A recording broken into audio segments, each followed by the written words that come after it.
Hello, everybody, and welcome to the Reclaim Your Voice podcast. My name is Gerald, your resident vocal coach, and we're out here turning forgettable singers into unforgettable vocalists. I'm so happy that you have joined me today because we are still in the business of getting to the bottom of what's not working in your voice journey, allowing you to understand more of how you can reclaim your own voice and use your voice in a way that actually helps you to share your message.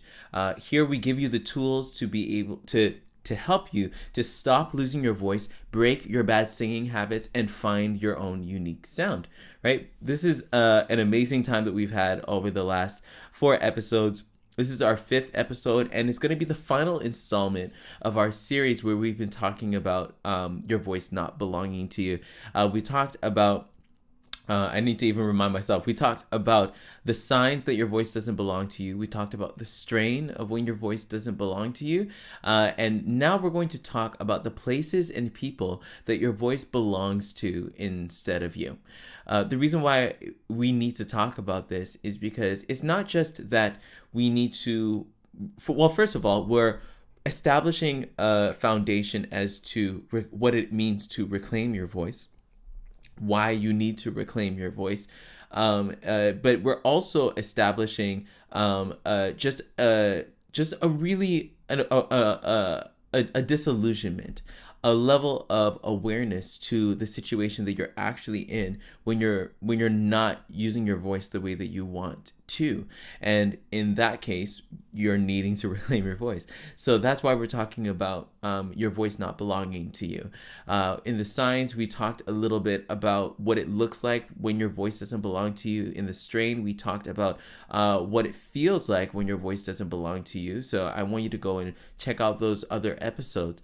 But today we're going to talk about the people and the places that your voice belongs to instead of you. Because if your voice doesn't belong to you, then you've given it away. You've given your autonomy up to factors and people and things that are not you. It really, like, the entire conversation and the entire idea of your voice not belonging to you, like I've said before, it's something that you wouldn't think is natural. It's something that you would think is completely preposterous because my voice box, my larynx, sits inside of my body, and so therefore it is my voice, right? No. If you're not using your voice to further the message that you've been called to share with the world, then you're not using your voice in the way that you're not using your voice for your own purposes. You're using it for the purpose of others. And therefore your voice has become enslaved to the purposes of others. And those other purposes are what we're going to be talking about today. So I have a list of 5 people and places that your voice belongs to instead of you. The list is probably even bigger than just this right now, but we're just kind of narrow it down to these 5 things and people or places and people and things that your voice belongs to instead of you. So the first person, and this is going to be a person right now, or people, the first people that your voice belongs to instead of you, or people that you gave your voice instead of you, is your music director and or your band.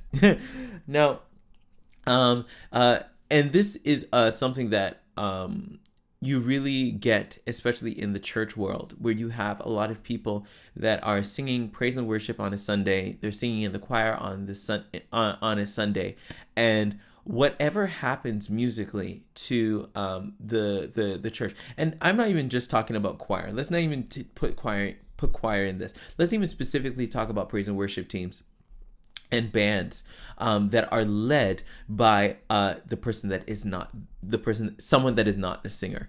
A musical director is somebody that basically tailors, arranges, and curates the musical moments that happen in whatever space, whether that's in church, whether that's in concerts or whatever. The MD is the person that through is the person who allows all of this stuff to happen. They communicate the language of the band to the singer, and they communicate the language of the singer to the band. And then, frankly, if your voice belongs to the music director, the singer is actually not really doing any of the communicating. It's really just the MD just furthering their own agenda, and they're using your voice to do it. Now, it's funny because, like, in the professional world, there are a lot of people that give the vocal situation, or let's even talk about the instrumental situation. They'll give the instrumental responsibilities to somebody so that they can handle the band, and the band can be ready to support the singer. However, when the music director steps into the position of using and manipulating and controlling, that's the word I'm looking for, controlling the voices that are supposed to be served by the music, what they're doing is they're using their own understanding of what singing is, which often can be not as much as the singer, but they're using their own understanding of singing to control the musical situation to be what they like it to be. One example of this is key. If singers, depending on the song that they sing, might just need to change the key for their own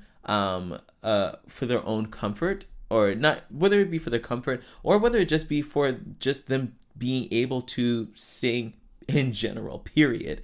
But what can happen is if a music director, like, and this is not usually the case, but if, for say, a musical director did not know how to play in a certain key and they only knew how to play in one key, first of all, they would probably use the transpose button. But if they don't have a transpose button to their advantage, yeah, it can happen that they actually manipulate the singer to be in the place where they're comfortable, rather than actually serving the singer and serving the song. And serving the song means singing the singer that's singing it. The person that's doing the communicating is the singer, not the music director. So if you're not having an autonomy over your voice to say, this is what my voice needs, or you don't even know what your voice actually needs in terms of key, in terms of musical situation, right?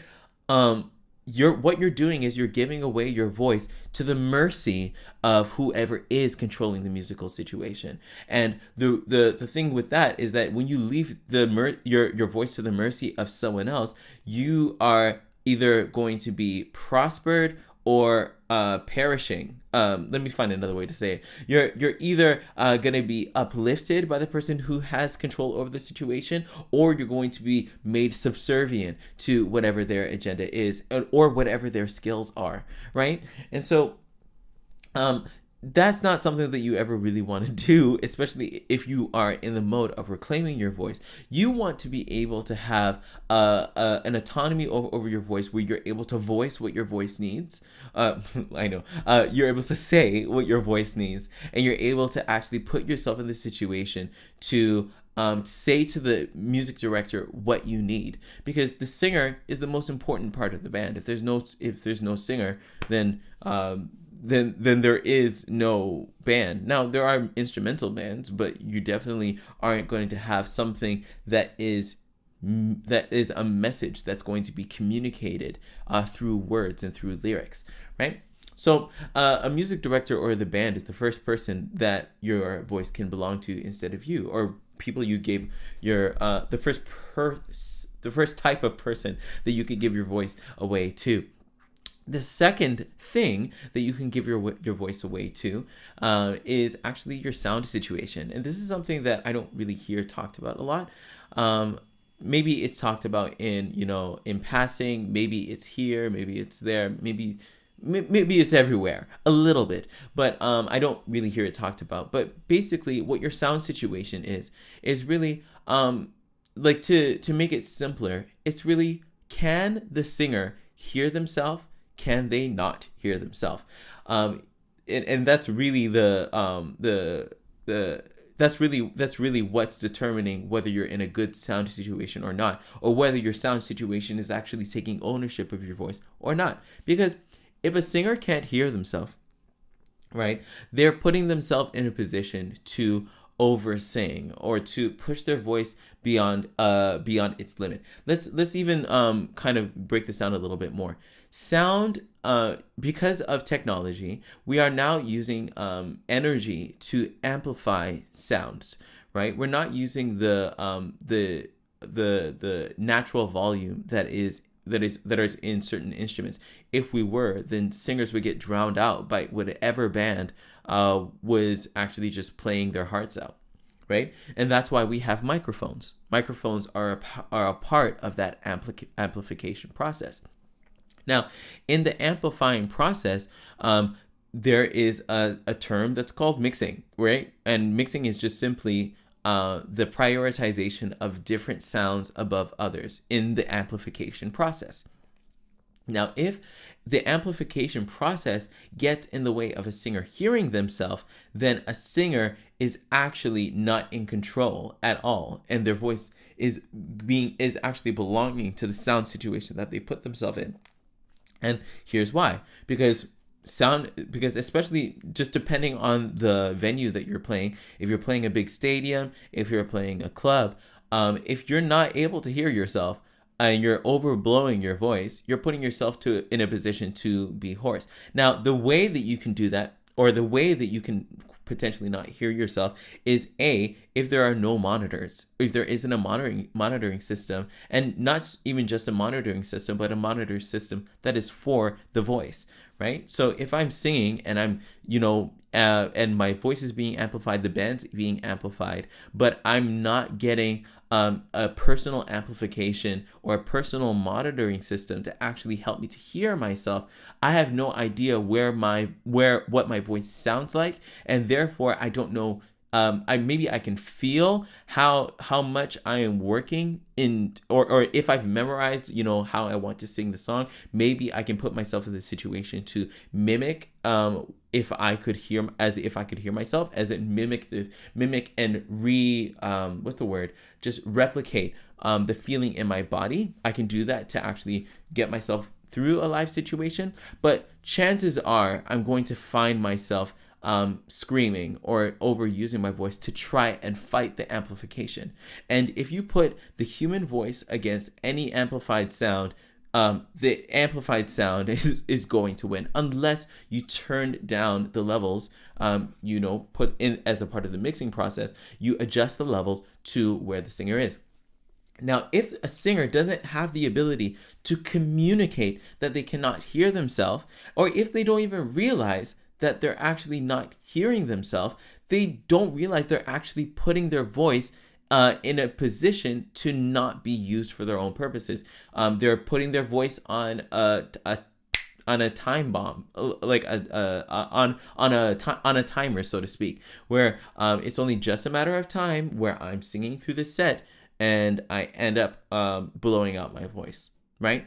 So what we're doing when we don't properly advocate for our voices, and we're putting our voices in a situation to be overused and therefore being put in a hoarse situation, right? This is why we have in-ear monitors. This is why we have stage monitors. But even then, you need to continue to advocate for an optimal sound situation. And if you don't, you've actually given away your voice and your message to the sound situation rather than it being used for your own purposes, right? That's the second thing. The third thing that your voice can belong to instead of you is your repertoire or your song catalog. A lot of people don't realize that song choice is actually a really big part of creating an optimal singing situation for yourself. And a lot of people are just out here choosing songs that just do not work for their voices. And they don't do it because they are inexperienced to singing wise, but they do it because they like the song and they want to sing the songs that they like. And I think we should sing songs that we like. But when the repertoire isn't,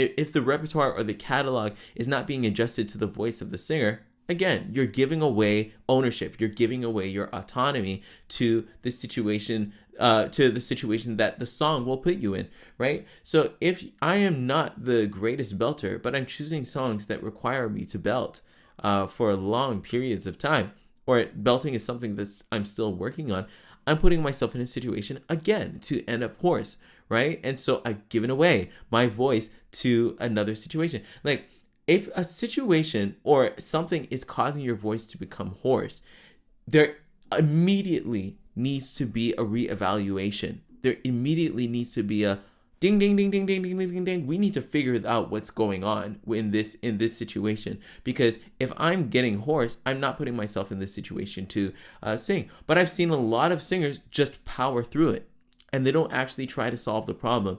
They just like, oh, okay, I guess this is just what it is.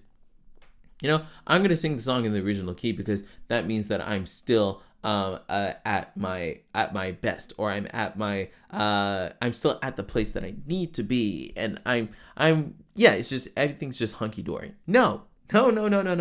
If you're getting hoarse, it's time to reevaluate, right? And this podcast is a part of that evaluation process. So you can end up giving yourself away and giving your voice away to the repertoire that you actually are singing, if your repertoire doesn't fit your voice, right? And it can fit, and it can be a conversation about key. It can be a conversation about it can be key, but it's also about the placement of the melody. There's so many different things that are to be considered in the song process.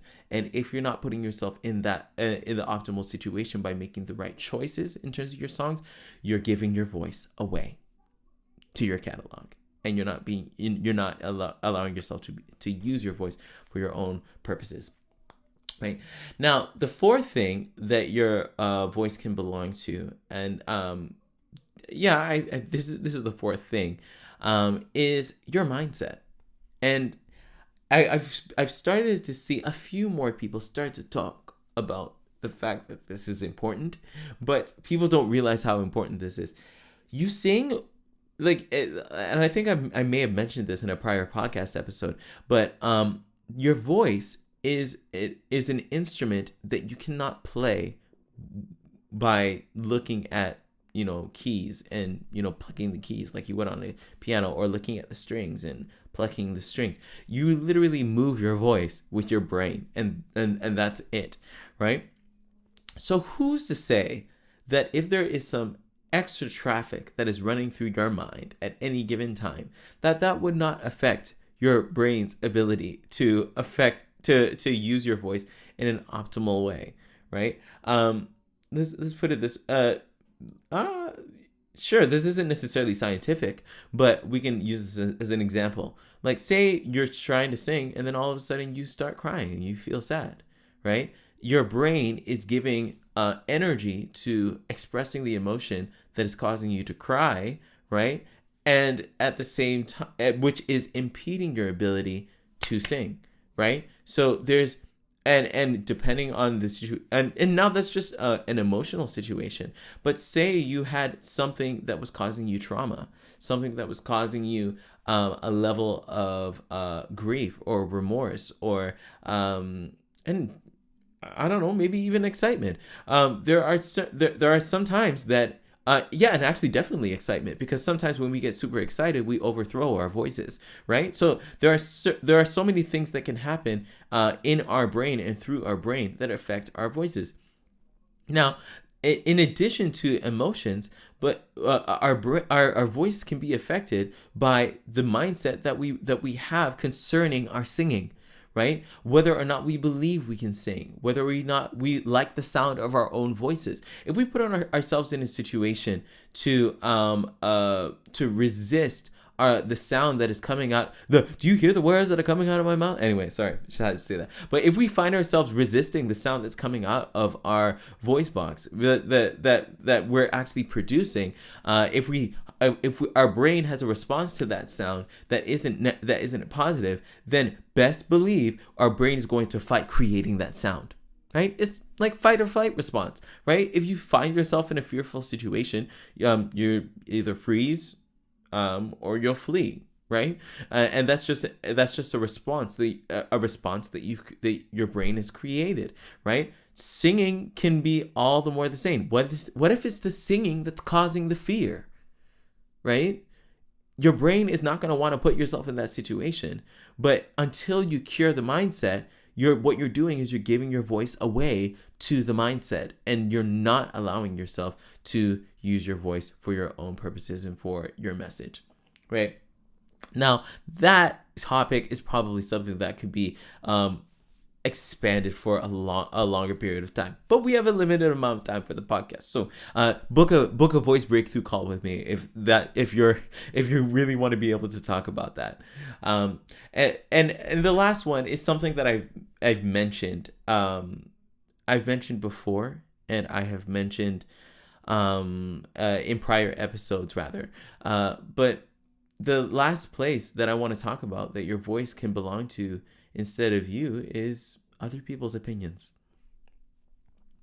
So in that case, it would be other people and their opinions that your voice would belong to instead of you. I feel like in a social media age, our singing is based on whether or not someone else will hear us and whether or not someone else likes our sound.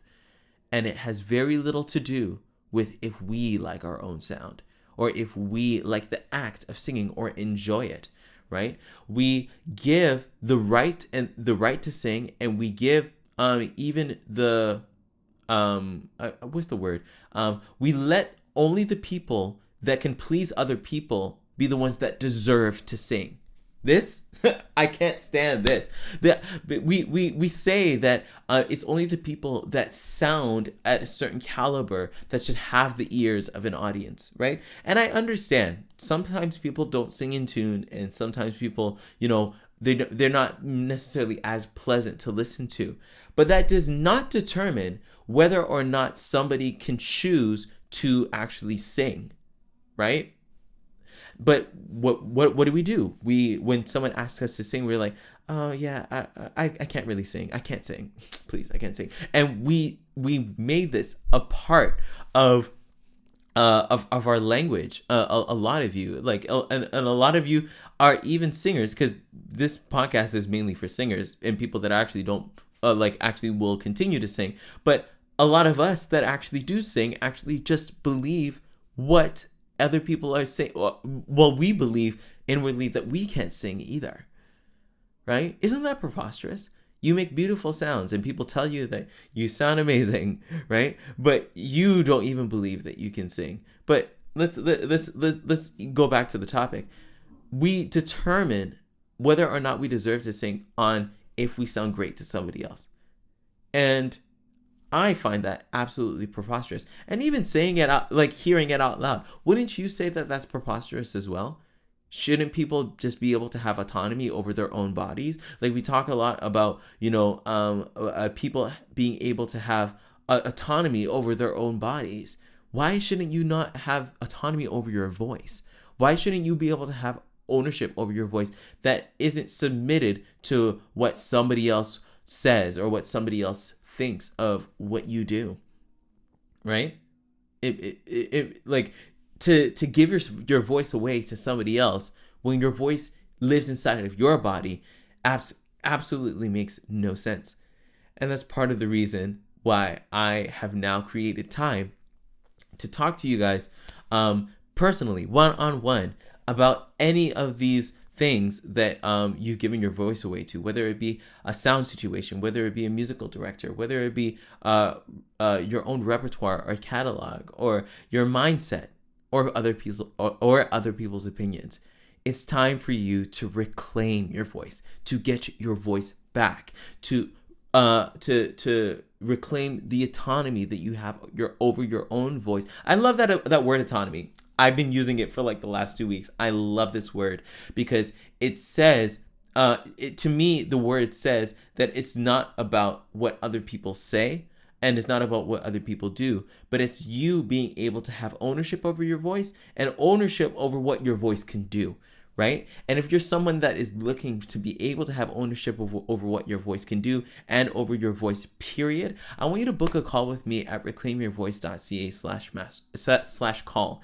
I want you to go to reclaimyourvoice.ca/call because I want to have a conversation with you about where your voice is at, and I want to see if we can bridge the gap between you not owning your voice and you being able to express your voice in its fullest of potential in terms of its sound, but also with a full ownership that runs boldly and very deeply inside of you in your body. So book a call with me at reclaimyourvoice.ca/call. Let's make this a conversation.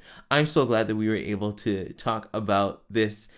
This 3-part series is now coming to an end. We're probably going to talk about something else, but that's voice related. But I thank you so much for hanging in there and hearing about what it means for your voice not to belong to you. We're going to continue to talk about this, and we'll continue to actually refer back to this concept now that we've set a foundation as we go through this podcast. But I just want you to know that even though your voice box is in your body, you could still be giving away your voice. So yes, book a call with me at reclaimyourvoice.ca/call, and also subscribe to this podcast if you're watching on YouTube, if you're listening on Spotify or wherever. Subscribe and follow this podcast so that we can help you to reclaim your voice. I will see you all in the next episode. I did it again. Okay, there will be a time that I actually don't do this. I will talk to you in the next episode. You won't necessarily see me, or I won't necessarily see you, but we will chat again in the next episode of the Reclaim Your Voice podcast. I'm O'Neal Gerald Donald, and I'll talk to you all soon. Okay? Bye, everyone. Keep reclaiming your voice.